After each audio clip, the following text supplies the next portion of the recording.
E aí, pessoal, hoje eu vou estar explicando para vocês de uma forma simples as partições do seu aparelho Android. Tanto para você que quer entender, né, o funcionamento das partições, ou para você que usa as partições no dia a dia, faz backup, restaura, quer entender um pouquinho mais, né, sobre esse funcionamento. Nesse vídeo, eu vou tentar cobrir o máximo de partições comuns em um aparelho Android. Eu não vou comentar todas, porque alguns aparelhos, né, de algumas fabricantes vão ter partições diferentes e aí fica meio complicado explicar todas, mas as mais comuns, né, e aquelas que você vai precisar, eu vou tentar falar aqui nesse vídeo. E para estar começando, vamos falar da partição de boot. A partição de boot, ela tem os arquivos necessários para o seu aparelho poder inicializar o sistema Android corretamente.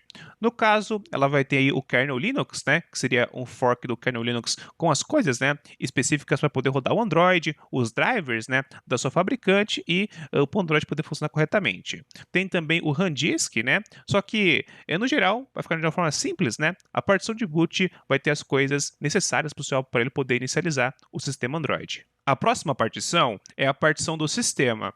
E como o próprio nome já fala, é o sistema, né, do seu aparelho Android. Se você comprar o aparelho de uma fabricante, a ROM da fabricante vai se concentrar, né? A interface que você vê fica na partição do sistema. A próxima partição é a System.ext. Ela é uma partição bem recente do mundo do Android. Ela foi introduzida no Android 11 e é uma partição feita para estender alguns módulos da partição do sistema. Caso a fabricante use algum módulo que não está disponível no AOSP, ou algum módulo externo, algum módulo proprietário, para fazer as coisas do jeito certo, ela tem que colocar, né, esses módulos na partição System.ext, deixar separado, né, da imagem de sistema. A próxima partição é a partição Product, e ela é uma partição que trabalha junto com a partição do sistema, e caso a fabricante quiser colocar alguma customização a mais no sistema, né, quiser colocar alguma customização específica para um modelo específico, para um produto específico, as alterações serão feitas nessa partição. Então, sei lá, a fabricante quer colocar alguns aplicativos extras naquele produto, vai ser aí. A fabricante quer colocar, né, alguns aplicativos de operadora, também vai ser aí. Ou qualquer outra alteração, né, específica de um produto vão ser feitas na partição de produto. Aí vocês me perguntam, por que a gente precisa de várias partições que são relacionadas ao sistema? Por que a gente não pode ter uma partição única que já tem, né, essas coisas do System.ext e da partição de Product? Acontece que no passado o Android ele era assim, você tinha só a partição do sistema que carregava tudo isso, né? Só que para os fabricantes acabava sendo um pouquinho chato. Porque imagina você, é uma fabricante, imagina que você é uma Xiaomi e aí você vai lançar a MIUI para uma família de aparelhos, né? Vários aparelhos você vai lançar a MIUI. Querendo ou não, todos esses aparelhos vão compartilhar o mesmo sistema, que seria a MIUI. E cara, para você adaptar uma versão mais nova para cada aparelho, você vai ter que fazer algumas alterações no código. E cara, vai ter que ser aparelho por aparelho. Então, se você coloca modularidade, fica mais fácil. Assim, dá para vários aparelhos compartilharem o mesmo código em uma partição e você vai alterando somente as partições que realmente, né, são distintas de cada aparelho. Então, a modularidade ajuda bastante os fabricantes. A próxima partição é a partição de vendor, e nela você vai ter binários que não são distribuídos no AOSP. A maioria das coisas proprietárias, né, vão estar nessa partição. Então, o código proprietário referente ao SOC, a parte de BSP vai estar aí, blobs e algumas bibliotecas, né, que são proprietárias vão estar nessa partição. Para responder de uma forma mais simples, essa partição é responsável por fazer a parte de hardware do seu aparelho poder funcionar corretamente, ela que vai carregar a maioria dos RAWs do seu aparelho. Essa partição foi introduzida no Android 8, no Android Oreo, né? E aparelhos que possuem essa partição têm suporte ao Project Treble. Aqui no canal eu já fiz um vídeo mostrando essas coisas sobre o Project Treble, mas eu pretendo regravar, então se inscreve aí no canal para ver o vídeo atualizado sobre o Project Treble. A próxima partição é bem recente, foi introduzida aí no Android 10 e ela é a partição ODM, ou Original Design Manufacturers, ou design original da fabricante para o português mais claro. Ela estende a partição do vendor e é feita para customizações nessa parte de hardware, nessa parte aí mais proprietária. A diferença dela para o vendor é que o vendor é feito para ser distribuído entre vários aparelhos da mesma família de chips, né? Então, se algum aparelho específico necessitar de alguma alteração, as alterações podem ser feitas na ODM, assim, né? Deixando a partição de vendor mais genérica entre aparelhos da mesma família. É bem parecido com o que acontece na parte do sistema, né? É mais essa modularidade para facilitar a fabricante. A próxima partição é a partição de cachê, e como o próprio nome já fala, né? É uma partição usada para armazenar arquivos temporários para cachê mesmo. A próxima partição é a partição de user data ou partição de data. Normalmente, né, quando você fala de data, user data, estamos se referindo à mesma partição. Mas, como o próprio nome já fala, a partição de user data ou a data do usuário. Então, quando você usa o seu aparelho Android, os aplicativos que você baixa, a data desses aplicativos, né, vai ser tudo baixado nessa partição. Também, né, arquivos de configurações, você configura uma coisa lá, o Wi-Fi salvo, essas coisas, tudo vai ficar nessa partição. A sua memória interna também fica dentro dessa partição. Então, as músicas, os vídeos e as fotos, né, que você tira no seu aparelho Android vão ficar na partição de user data. Essas seriam as partições mais essenciais do seu aparelho. Agora eu vou falar outras partições que é bacana de você saber. A próxima partição é a partição de FRP, ou Factory Reset Protection. Ela é uma partição presente em todos os aparelhos que possuem o GMS ou o Google Mobile Services, né? Aparelhos que possuem os serviços da Google. Se o seu aparelho tem a Play Store, viu que a Play Store é instalada, com certeza o seu aparelho vai ter essa partição de FRP. E ela é bem simples. Caso o seu aparelho for resetado de forma forçada, caso o seu aparelho for roubado, alguém reseta o seu aparelho sem autorização, né? Na hora que o aparelho for resetado, ele vai pedir que você logue na última conta da Google que estava logado no aparelho. E os dados dessa conta da Google são salvos onde? São salvas na partição de FRP. Então, essa daí seria a partição FRP. A próxima partição é a partição de Persist. Ela é uma partição feita para armazenar dados que vão ficar persistentes no seu aparelho. Então, normalmente lá você tem dados de sensores, dados de calibração, dependendo da qualidade de calibração do Wi-Fi, do Bluetooth e algumas outras coisas, né?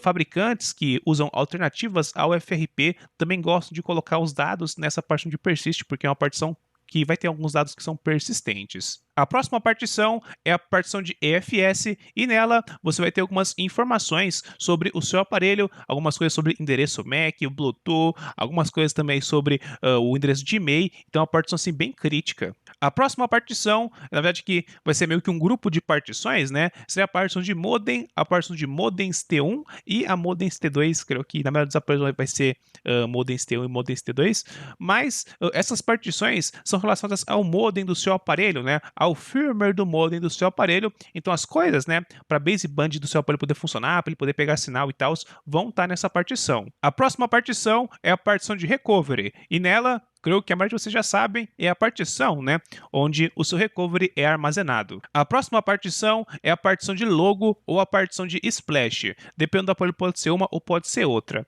Mas essa partição vai armazenar algumas imagens do seu bootloader.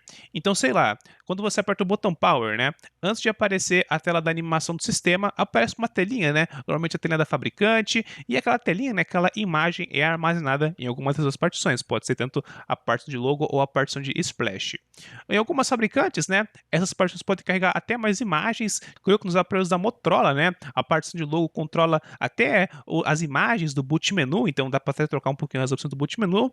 Outras fabricantes, até a parte da tela de carregamento, né, quando você carrega o celular com ele desligado, pode ser que apareça, né, alguma imagem relacionada a logo ou a splash. E essas seriam as partições mais comuns dos aparelhos Android.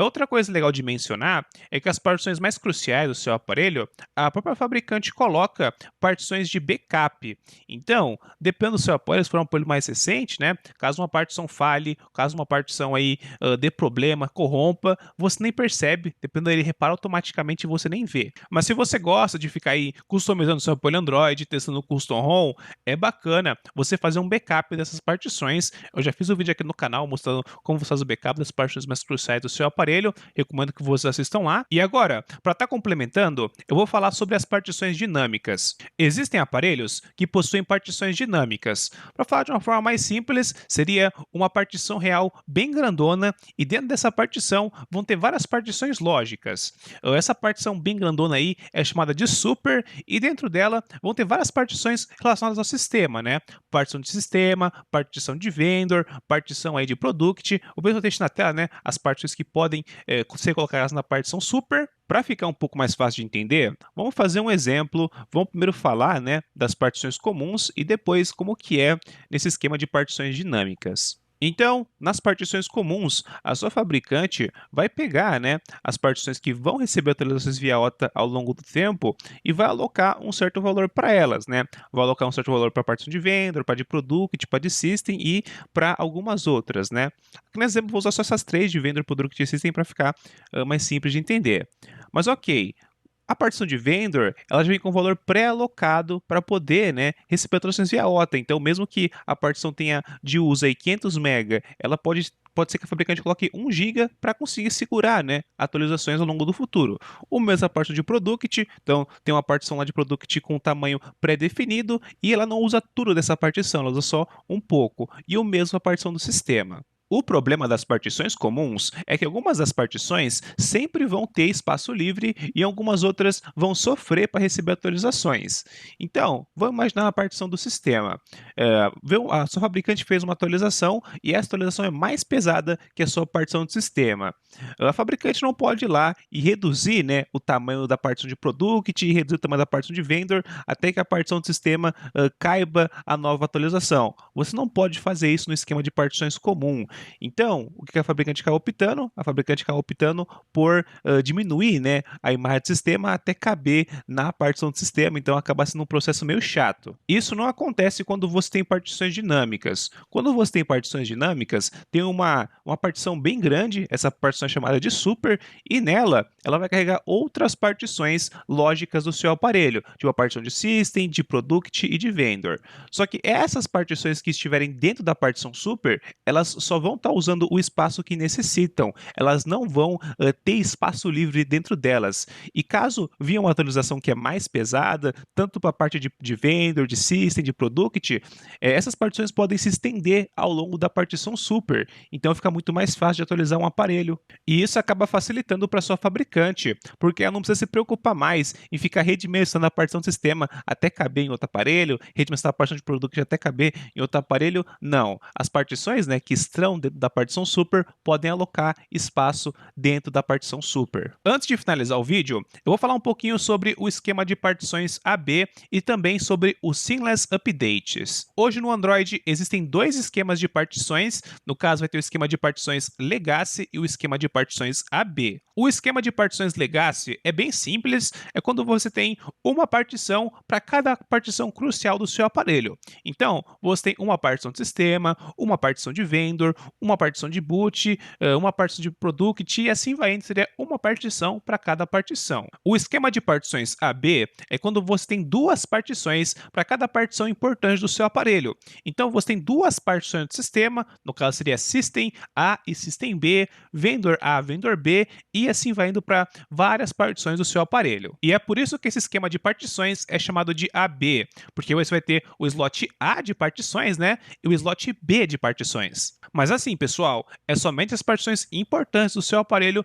que vão ter, né, esse esquema de partições AB. Outras partições menos importantes, tipo a partição de data ou user data, essa partição é meio inviável você colocar dois slots, né, porque a partição relacionada à sua memória interna, os dados dos aplicativos, então sei lá, você compra um slot de 64 GB, para você ter dois slots de memória interna, pô, ia ter que ser o dobro de memória, então acaba sendo inviável. E quais são as vantagens de você estar usando o sistema AB? Simples, como você tem duas partições para cada partição importante do seu aparelho, caso uma dessas partições falhe, caso, sei lá, alguma partição delas corrompa, o seu bootloader pode trocar para outro slot. Então vamos imaginar aqui um exemplo mais real. Imaginamos que o seu slot A, a partição do sistema do slot A corrompeu, deu algum problema e o seu aparelho não inicia mais no slot A. O bootloader vai detectar, né, que não está iniciando mais o slot A, ele vai trocar para o slot B e você consegue continuar a usar o apoio normalzinho numa boa, mesmo depois de ter uma partição corrompida. Outra vantagem do sistema AB são as atualizações. Eu vou imaginar um aparelho Legacy, um aparelho que não tem, né, duas partições para cada partição importante do seu aparelho. Quando vem uma atualização, o que o Android faz? Né? Você baixa a atualização, aí depois que baixa você tem que reiniciar o aparelho, reiniciou o aparelho, vai para a tela de carregamento do Android, fica carregando, e depois de um tempo o aparelho reinicia e a atualização é concluída. Isso aí seria o processo de atualização em aparelhos Legacy. Agora, o processo de atualização em aparelhos AB é diferente, já que você tem duas partições, imagina que você subiu o sistema na partição A, no slot A. Quando vem uma atualização, você toca para baixar, o Android já faz a atualização no slot B, então a atualização ocorre em segundo plano, você pode continuar usando seu aparelho normal, e quando a atualização terminar, né, quando ele atualizar o slot B para a nova versão, você toca no botão de reiniciar e o bootloader vai detectar, opa, o slot B está mais atualizado, então eu vou subir no slot B e o aparelho inicia normal, não tem tela de carregamento para atualizar o sistema, né? Então a atualização ocorre em segundo plano com você usando o aparelho, porque ela não é feita, né, no slot que você está usando, é feita no outro slot. E outra vantagem do esquema de partições AB é que se uma atualização acabar corrompendo o seu sistema, você tem o outro slot. Então, no aparelho Legacy, imagina que vem uma atualização via OTA. Essa atualização via OTA, sei lá, acabou brincando o seu aparelho, o aparelho não liga mais, travou uma taxa de inicialização. O único jeito de você resolver é tentando restaurar o software, né? Agora, no aparelho AB, quando uma partição falha, como eu falei antes, ele troca de slot e já era. Assim você não tem problemas com atualizações. Sendo assim, aparelhos AB atualizam de uma forma muito mais segura. A única desvantagem do esquema de partições AB, comparado com o esquema de partições Legacy, é o armazenamento. Querendo ou não, quando você usa um aparelho AB, ele possui dois sistemas Android completo dentro dele.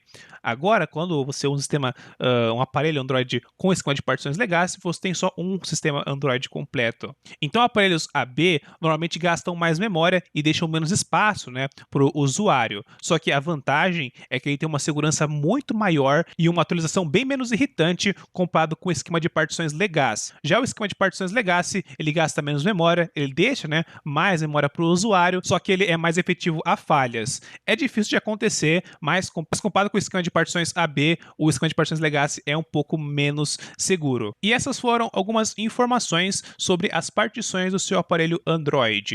Esse vídeo ainda faltou bastante coisa, só que eu vou gravar ao longo do tempo, né? Pretendo regravar também sobre as coisas do Project Treble, colocar, né, as coisas do System as Root. Muita gente confunde, né, esse negócio de Only System as Root ou Legacy System as Root. Acho que o aparelho é AB porque está usando GSI AB, mas não é bem assim. Pretendo gravar também isso daí. Gravar também um pouquinho sobre as partições que aparecem lá no WRP. Então, aguardem vídeos no futuro, se inscreve aí no canal, deixa o like e é isso. Bye, bye.